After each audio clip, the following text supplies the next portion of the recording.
എല്ലാവരും ഭരണം പരമാവധി സഹായങ്ങൾ ലഭ്യമാകണം എന്ന് തന്നെയാണ് ഞങ്ങൾ ആഗ്രഹിക്കുന്നത്.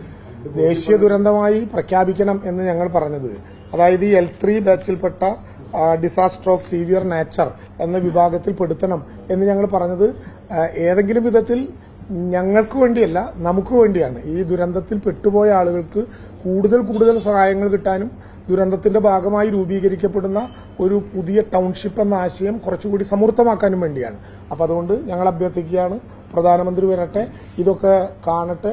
ഈ സാധാരണ കാണുന്നതിനേക്കാൾ ഇവിടെ വന്നു കാണുന്നത് കൂടുതൽ കരളലിയിക്കുന്ന രംഗങ്ങൾ അവർക്കൊക്കെ മനസ്സിലുണ്ടാകുന്നതിന് ഇട നൽകും. അപ്പം ഇതിന്റെ ഗൌരവം കൂടുതൽ മനസ്സിലാകും, അർത്ഥത്തിലുണ്ടാകും എന്നാണ് ഞാൻ പ്രതീക്ഷിക്കുന്നത്. അതില് പ്രധാനമന്ത്രി ഇവിടേക്ക് വരുന്നുവെന്ന് ഔദ്യോഗികമായിട്ട് വിവരം കിട്ടില്ല, ഇപ്പൊ വന്നു എന്നാണ് പറയുന്നത്. എന്തായാലും വരികയാണെങ്കിൽ വളരെ നല്ല കാര്യമാണ്. പ്രധാനമന്ത്രി വന്ന് കാര്യങ്ങൾ മനസ്സിലാക്കട്ടെ.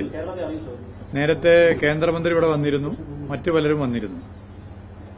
ഇതിലും കാഷ്വാലിറ്റി കുറവുള്ള, ഇതിലും മരണം കുറവുള്ള, കാഷ്വാലിറ്റി കുറവുള്ള ദുരന്തങ്ങളെ, മറ്റു സംസ്ഥാനങ്ങളിൽ നടന്ന ദുരന്തങ്ങളെ ദേശീയ ദുരന്തങ്ങളായി പ്രഖ്യാപിച്ചിട്ടുണ്ട്, ഫണ്ട് നൽകിയിട്ടുണ്ട്. അപ്പോൾ ഇതിലും കുറവ് കാഷ്വാലിറ്റി ഉണ്ടായ മറ്റു സംസ്ഥാനങ്ങളിലെ ദുരന്തങ്ങൾക്ക് നൽകിയ ഫണ്ടെങ്കിലും കേരളത്തിന് ലഭിക്കുമെന്ന് നമ്മളെല്ലാവരും പ്രതീക്ഷിക്കുകയാണ്. അതുകൊണ്ട് പ്രധാനമന്ത്രി വരുന്നതിൽ വളരെ നല്ല കാര്യം. അദ്ദേഹം വന്ന് ഈ കാര്യങ്ങൾ കൂടി ചെയ്യുമെന്ന് പ്രതീക്ഷിക്കുകയാണ്.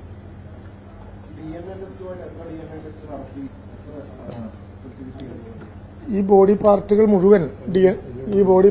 മുഴുവൻ DNA ടെസ്റ്റിന് വിധേയമായിട്ടുണ്ട്. റിസൾട്ട് ഒരു ദിവസം കൂടി നമുക്ക് കാത്തിരുന്നാൽ റിസൾട്ട് കിട്ടും. അതിന്റെ റിസൾട്ട് കിട്ടിയിട്ട് മാത്രം കാര്യമില്ല, ഈ രക്തസാമ്പിളുകളുമായി താരതമ്യപ്പെടുത്തി കഴിഞ്ഞാൽ മാച്ചിങ് നടത്തിയാൽ മാത്രമേ അതിന്റെ യഥാർത്ഥത്തിലുള്ള ഗുണഫലങ്ങൾ നമുക്ക് ലഭ്യമാകൂ.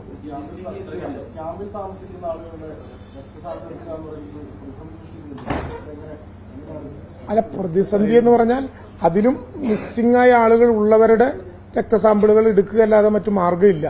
അപ്പോൾ സാധാരണ ക്യാമ്പിൽ എടുക്കുന്നത് പോലെ എടുക്കാനാകില്ല, കുറച്ച് ഒരു പ്രയാസമൊക്കെ അവർക്കുണ്ടാകും. അത് ആ അർത്ഥത്തിൽ തന്നെ കൈകാര്യം ചെയ്ത് രക്തസാമ്പിൾ എടുത്തേ മതിയാകും, അല്ലെങ്കിൽ നമുക്ക് ഇതങ്ങ് തീർത്ത് ബോധ്യപ്പെട്ടു പോകാനാകില്ല. നമുക്കപ്പോൾ ആ രക്തസാമ്പിളുകളും ഇതും കൂടിയിട്ടുള്ള മാച്ചിങ് കൂടി കഴിയുന്നതോടുകൂടിയാണ് ഒരു കൃത്യ നമ്പർ ആവുള്ളൂ. അതുകൊണ്ട് പരമാവധി പേരെ എന്നല്ല, മുഴുവൻ പേരെയും രക്തസാമ്പിളിങ്ങിന് വിധേയമാക്കാൻ ആക്കിയേ മതിയാകും. ഏതാ? അല്ല, നമുക്ക് അങ്ങനെ വിവരം കിട്ടിയിട്ടില്ല. ഇപ്പോ വരുമെന്നതിനെ കുറിച്ച് ചില സൂചനകൾ ഉണ്ടായിരുന്നു. കൺഫേംഡായി നമുക്കൊരു വിവരവും ലഭ്യമായി. ഇപ്പൊ പറഞ്ഞ വിവരം നമുക്കുള്ളൂ, പറഞ്ഞിട്ടുണ്ടാവും, അറിയിച്ചിട്ടുണ്ട്.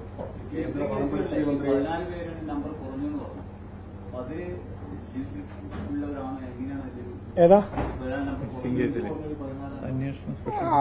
സ്പെഷ്യൽ ബ്രാഞ്ച് കൂടി ഈ കാര്യത്തിൽ അന്വേഷണം നടത്തി വരുന്നുണ്ട്. സ്പെഷ്യൽ ബ്രാഞ്ച് കൂടി പേരുകൾ വെച്ച് അന്വേഷണം നടത്തി വരുന്നുണ്ട്. അപ്പോൾ പലരെയും പലയിടങ്ങളിൽ നിന്ന് കണ്ടുകിട്ടിയതുണ്ട്. ചിലത് പിന്നീട് ബോഡി തിരിച്ചറിഞ്ഞ് അറിഞ്ഞ് മാറ്റി നിന്നവരുണ്ട്. അപ്പോൾ അവരാ വിവരം വെളിപ്പെടുത്തി.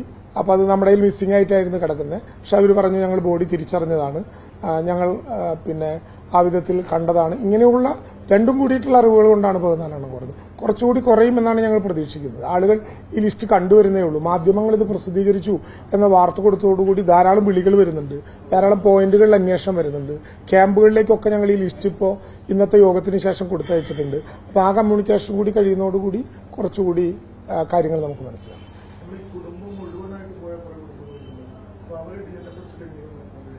അത് നടത്താൻ കഴിയില്ല. ഏതെങ്കിലും ഒരു കണ്ണി ബാക്കിയുണ്ടെങ്കിൽ നമുക്ക് അത് നടത്താൻ കഴിയും. വരികയല്ല, അത് ലിസ്റ്റിൽ നിന്ന് പോയി, മിസ്സിംഗിൽ നിന്ന് പോയി. പിന്നെ തുടർ പ്രസിദ്ധീകരിക്കും. ആ പട്ടിക, ആ പേരുകൾ ഒഴിവാക്കി പുതുക്കിയ പട്ടിക വരും.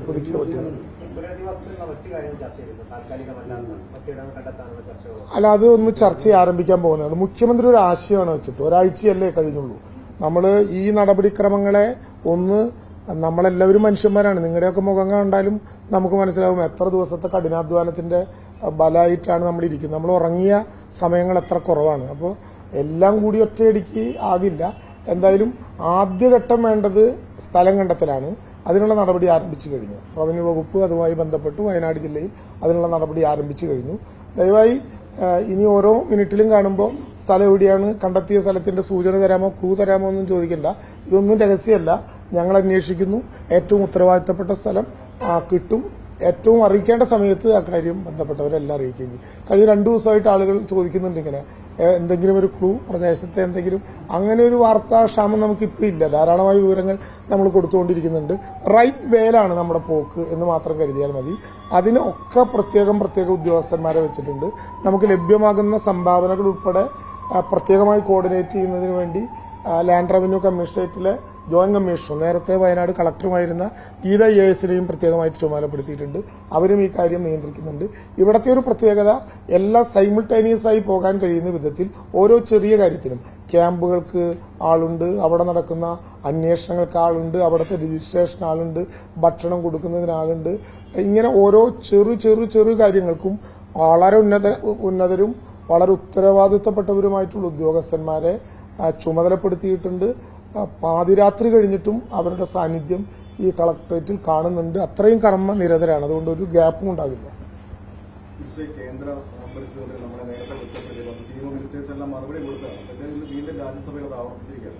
കേരളത്തിന്റെ അനധികൃത കാലവും വീണ്ടും തന്നെയാണ് ഈ കാരണം എന്നാണ് മുഖ്യമന്ത്രി മറുപടി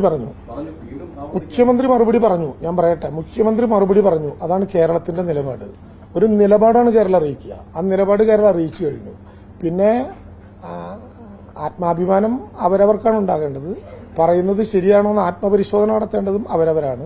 കേരളത്തിന്റെ നിലപാടാണ് നമ്മുടെ മുമ്പിലുള്ള ചോദ്യം. ആ നിലപാട് വ്യക്തമാക്കിയിട്ടും ഇത് തന്നെ പണിയായിട്ട് ഒരാൾ ഇറങ്ങിയാൽ എന്താ ഉണ്ടാവുക? അത് കേരളത്തിലെ ജനങ്ങൾ പറയുമായിരിക്കും. ഞങ്ങൾ പറയാനുള്ളത് ഞങ്ങൾ പറഞ്ഞു കഴിഞ്ഞു. ഞങ്ങളതിൽ നിൽക്കുകയാണ്. മുഖ്യമന്ത്രിയേക്കാൾ പിന്നെ കൂടുതൽ നമുക്കെന്ത് പറയാനുള്ളത്? ഈ ഘട്ടത്തിൽ ഞങ്ങളൊരു തർക്കത്തിനില്ല. ഈ ഘട്ടത്തിൽ ഒരു തർക്കത്തിനും ഞങ്ങളില്ല. ഈ ഘട്ടത്തിൽ പറയേണ്ടത് മാത്രം മുഖ്യമന്ത്രി പറഞ്ഞു. ഞങ്ങൾ തർക്കിക്കാനല്ല.